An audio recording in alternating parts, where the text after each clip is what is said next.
Ay, may problema po talaga tayo, ma'am. Kasal ko to, birthday po ng anak ko, tas gaganyanin niyo yung mga bisita ko. Kaya may problema po talaga tayo. Kuya! Kuya! Ma'am, may problema talaga tayo. Diba? Kami pa yung tatakutin mo ngayon. Kami pa, ma'am, yung tatakutin mo ngayon na may problema tayo. Talagang may problema tayo, ma'am. Kasal ko to eh.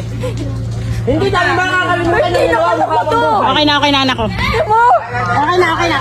Tara na. Sige na. Habang buhay ka namin makakasama. Sige na. Sige, tara na anak ko. Ano naman yung ginawa mo? Lori! Wag mo na lang kunin. Sige na, okay na. Oh! Umayaw po kami kasi hindi na po namin kaya yung pagtatrato nyo. Hindi pag kami nasira, i-charge mo sa kanila, babayaran. Tama na. Pagkabalin nyo. Okay na. Tara na. Oh. Okay lang! Paliwanag mo yung sa airport. Hindi na ako kasama ang paliwanag mo sa airport. Tama na. Tama na, Mare. Tama na. Ayun na, ano yung nangyayari sa akin? Tara! Re-refund 7,000. Yung nangyari dito sa resort sa kasal ko sa ano ko. 35,000. Makikiusap ako hanggang 10,000. 10,000 binayaran ako para lang yan. 20,000 yung pabili. Kahit na bi. Mababayaran ba niya yung nasirang araw ko, bi? Sinira niya yung araw eh. Mababayaran ba? May katumbas na pera yun, bi? May katumbas na pera. May katumbas na pera, bi? Mababayaran nila ako.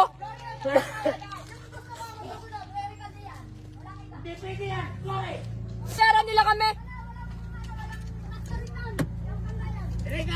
Babayaran kami 10,000 para hindi daw i-post. Babayaran pa kami ng 10,000. Wag lang daw ito i-post.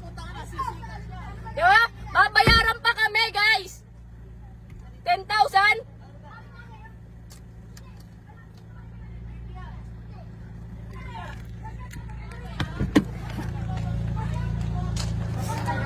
₱10,000 para dito sa araw na nasira ako. Nasira nyo po, ma'am. Ma'am, 10,000 babayaran nyo po kami. 10,000 babayaran nyo po kami. Wag lang po namin i-post yung video. Oo. 10,000?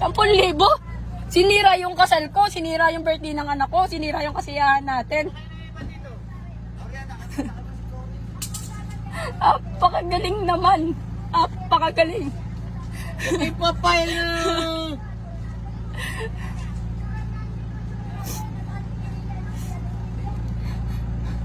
Apakagaling. Ganyan na naman yung nangyari sa mga bisita natin. Ayan o.